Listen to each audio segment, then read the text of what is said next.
You know, one of the earliest complaints people had about For Honor is that no one has honor in it. There's too much running away, ganking, or environment killing, ledging, cornering, or spamming are also brought up. So it begs the question, is For Honor really that dishonorable? And I do think that's a fair question. And honestly, yeah, if we're looking at it from an honorable standpoint, it would seem For Honor players tend to be lacking. The dictionary definition of honor is to have a good name or self esteem or to show merited respect to others. And yeah, if all you do is run from fights like a bitch, take advantage of ledging, or gank your enemies to the ground, that might not seem too honorable. But that's the modern definition. What did honor look like to these four factions? What is honor to a knight or a Viking, a samurai or a Wulen? I think it's important to understand that honor today is definitely not the honor of a knight, samurai, or Viking. I think it'd be most useful to analyze the samurai over the others, only because honor and samurai seem to go hand in hand. I'll briefly touch on the other two, but the samurai are quite important in terms of honor. I mean, these are the warriors who will cut their own belly open for honor. These are the warriors whose pop culture shows literally having one-on-one duels for the sake of honor. And in Ghost of Tsushima, the game that I think is an amazing representation of the samurai in media, the main character is at war with not only Mongolian warriors, but also the strict honor code of his uncle. What is honor? We're going to talk about what honor is to all four of these factions, and we're going to start with the samurai. It's hard to explain in a Western context, but when it comes to the samurai, think of honor like something you wear, like a jacket. You're given this jacket the moment you take up the mantle of warrior, or I guess if we are talking about the samurai, as soon as you're born a samurai. So you show your honor by doing your duty to your lord, by serving their needs. If you go out into battle for your lord, you gain more honor and esteem. If you protect your lord, save their life, offer him rewards or gifts, aid him, you are more honored. These are all things to show your honor and gain further honor. Essentially, honor equals loyalty and devotion. Honor is willfully and dutifully serving your master. That is what honor is to a samurai. And essentially, these warriors, we can use this definition for the other three factions, but let's stay on the samurai for now. Let's say that a samurai is given the task of pillaging a village for his lord. He must enter this village with his clan and kill everyone in it, even the women and children. This would be his honor to perform the task assigned to him.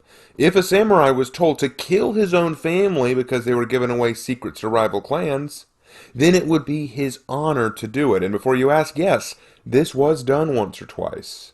It's true. Would it be hard to do? Of course it would. Would it be painful to do? Definitely. But to the samurai, honor doesn't care about what's hard or painful. Your honor is your loyalty. And if you wish to retain your honor, you will show your loyalty. Already, I can hear you asking, but how is that worth it? How can honor really be worth that much to anyone? Is it worth that much? Again, it's difficult for us in this time and in Western setting to really comprehend. But to the samurai, yes, it was worth it. Honor is not something carried with you in just this life, but into the next one. The samurai believed that life was fleeting, and your deeds in honor determined your next life as well as this one. Some even believed that one could be reincarnated in their next life greater than their previous life based on the honor that they showed. All things are balanced. All things flow from one to the next. This life is only a breath in the grand scheme of existence. Yesterday does not exist. Tomorrow is only a dream. But today is what's relevant, and how you choose to act today determines the dream of tomorrow. It's strange to us, but this was a philosophy of many samurai. Your loyalty to your lord was far more valuable than your life, which is why seppuku was a thing. If a warrior failed in his duties, disgraced himself, or was disloyal, then his only way to retain honor was to die for his lord. Think of it like someone takes a bullet for someone else, or sacrifices himself for someone else's sake. For the samurai, it's very similar. It's self-sacrifice for their honor and to demonstrate their ultimate loyalty. It's like saying, I could not serve you in the manner you deserve. Rather than shame you with my failure, I offer you my life, so that I will maintain my honor, and you will know that I still am your loyal servant, even in death. Seppuku is more than just Oh, what was it that moron from Cracked called it? Once in a while, Japanese generals and leaders were forced to kill themselves ritually. However, being forced to kill yourself is more of an execution. Yeah, that. It was not simple forced execution. It was a means to show devotion and honor, sometimes to make a statement, sometimes to show loyalty, sometimes to make amends. Honor was very important to the samurai, but not in the way we expect, I imagine. Samurai were very underhanded at times in battle, but honor had nothing to do with fair fights or sparing women and children. No, honor was loyalty and devotion. If that meant an underhanded tactic like poison in order to achieve victory, so be it. If that meant slaughtering whole families because they betrayed your lord, so be it. If that meant killing an unarmed enemy, so be it. Hell, it would actually be an incredible insult to leave a defeated enemy alive. They would wish to die with honor. Begging for your life or being allowed to live despite your defeat would be incredibly dishonorable. Why? Because honor is loyalty, devotion, and victory, not fairness. So don't be like, oh, well, a samurai would never cut down an unarmed enemy. He'd never cut down someone who was disarmed. Yeah, they would. Because to a samurai, it's not about fairness. It's about victory. It's about serving your master. But now let's talk about the other three factions. Let's start with the knights. Let's talk about the knights briefly. Knight honor is all about duty and loyalty too, but with a few added details. Yes, loyalty is necessary for a knight. That's part of the status of being a knight. You fight for your feudal lord and for God. But as time went on and the code of chivalry began to become more prominent, fighting wars became less and less common, and tournaments became more common. In these instances, honor did become more about fairness, fair play, and distinction in battle. After all, these were tournaments. Showing off and being a respectable and skillful warrior during the tournament is praiseworthy. But we're not talking about tournament nights. Let's stick to the warfaring nights, shall we? Let's stick to the war days. In war, knights did have a code of conduct, but it didn't extend to fairness. Knights weren't about calling across the battlefield for single combat. They weren't going to toss aside their own weapon and when their enemy dropped theirs, make sure that all's fair. Like if their enemy drops their shield, you drop your shield. If your enemy's helmet comes off, you take off your helmet. They weren't going to do that. I know we see that a lot in like pop culture media and stuff, like these fair knights who want to fight respectfully. In real war, the knights probably wouldn't do that. When it comes to the code of conduct on the battlefield, it was more about, taking a surrendering enemy alive, showing distinction to those willing to surrender, offering terms of agreement, offering the chance to surrender peacefully, that kind of thing. It wasn't so much about, oh, well, if you are not going to fight with the shield, I will not fight with the shield. They really didn't do that. There's no historical evidence that knights would ever do that. It's just begging for a problem. Now, again, honor was still about loyalty and showing it in battle, but perhaps there was a different angle to look at too. See, the knights weren't just serving a lord, but God. Knights, particularly in the Crusades, were called to fight in the name of God, to kill those who would stand against the will of God. You're not only bringing honor to yourself, but to God. Your victories are God's victories. Your losses are losses for the Lord. Not only making fighting more important for the knights, but winning too.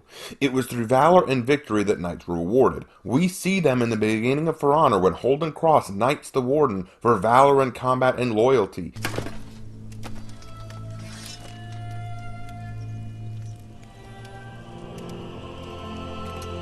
For valor in battle, for honor and service, I, Holden Cross, raise you.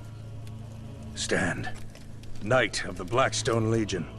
Even though the warden just killed his own right-hand man, even this warden had been loyal and devoted to his warlord Daubeny, even though he knew it was meaningless, even though he knew he was fighting to defend a coward. This impressed Holden. Loyalty, duty, devotion, bravery. These are markings of honor to a knight, not just fairness. I hope y'all are catching this, because so far we are 0 for 2 in terms of fairness. Honor is not just, all right, let's have an honorable showdown. No, that's not the way knights and samurai looked at this. It was about how well you served your lord and master, how well you performed for your daimyo or for God in the case of the knights. Are you achieving victory for the people you serve? Now let's talk about the Vikings. Well, it's not as clear. Vikings didn't give much of a damn about fairness, obviously, and their tactics showed that. Vikings pillaged, they raped, they burned, they abducted slaves, and everything in between. Did they have honor? Well, yes, but it was exclusive to their culture and society. Honor to a Viking comes from deeds and glories. A Viking who takes on 3 men at once is given high honors for his deeds and merits. A Viking who can sleep with 4 women at the same time is given high honors for his sexual capabilities. A Viking who can wrestle a bear to death is also given high honors. And you'll notice that many of these examples sound impossible. Many are. Vikings are oral storytellers. They love to spin tales and share amazing and outlandish feats with each other. Some real, some not. But real or not, these feats win legends, and legends win honor. Honor is not fairness to a Viking. It's glory. It's prestige. It's standing out from the crowd. The Viking who stays home and tries to avoid death is not an honorable warrior. He would not be welcome in Valhalla. But the Viking who rushes headlong into the enemy line, brandishing his spear and savagely slaughtering every Englishman in his path before finally dying amongst the corpses of his defeated enemies, that honorable warrior is sitting right next to Odin in Valhalla as the hall sings praises to his honor and name. That is honor to a Viking. How well you perform in battle, how amazing you are as a man or woman, how strong you are, how vicious you are, how brave you are. That is honor to a Viking. And finally, honor to the Wulen. Well, their idea of battlefield honor isn't that different from the samurai or Vikings, if I'm being honest. Soldiers serve their leaders honorably by fighting and being victorious in battle, and legends are earned by deeds done in battle. It's pretty straightforward, and you could use elements of Viking, knight, and samurai honor to apply to all of them. To them, honor was about victory by any means. It was about, being dutiful. So, what should we talk about? We've already kind of talked about what it was to these other factions. Let's instead talk about something different for the Wulen that is a little unique. Family honor. Now, granted, the samurai had family honor too, but we didn't touch on that as much. I want to touch on it with the Wulen. Do you remember in the movie Mulan how Mulan would never marry and never bring her family honor because she was such a bad example for the matchmaker? You are a disgrace! You may look like a bride, but you will never bring your family honor! Remember how she dishonored her father by speaking out of turn? Father, you can't go. Mulan. Please, sir. My father has already fought bravely. Silence! You would do well to teach your daughter to hold her tongue in a man's presence. Mulan, you dishonor me.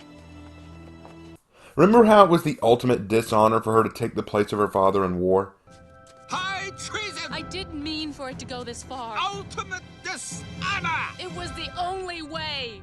Please believe me. This is in reference to family honor. Chinese families paid great respect to ancestors, and still do in some cases. Family name and status mattered a great deal. Ancestors' deeds, honors, and activities carried down the ancestral line. It was important to demonstrate this honor and respect in day-to-day life to continue to keep that honor alive. Think of it like a plant. You need to keep nurturing and watering to keep it alive. Your ancestors may have set the ground for it, but now you got to be the one to keep it alive. That's why sometimes you can know a family not by their personal deeds, but by who their ancestors are.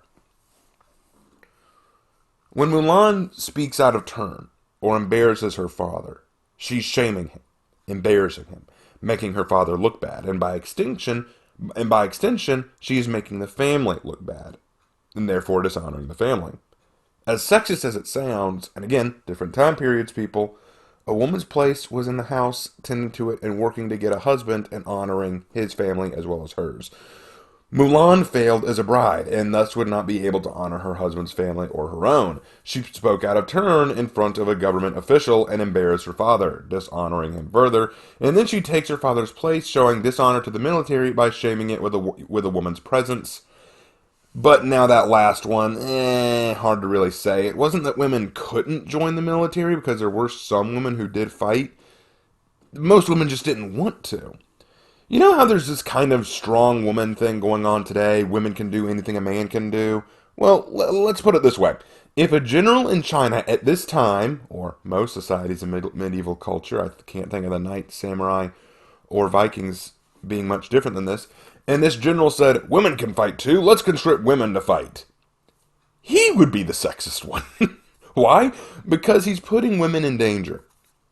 War was not a place for women because the men wanted to keep their women safe.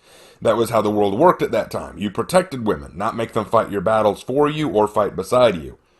But that didn't mean Mulan couldn't go. It just would be seen as really inappropriate and rather silly.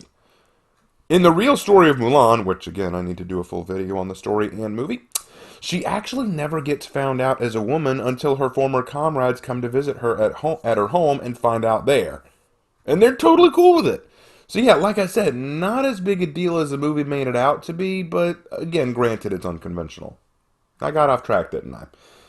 Look, I hope that what this video did is help you come to a better understanding of what honor is to these warriors.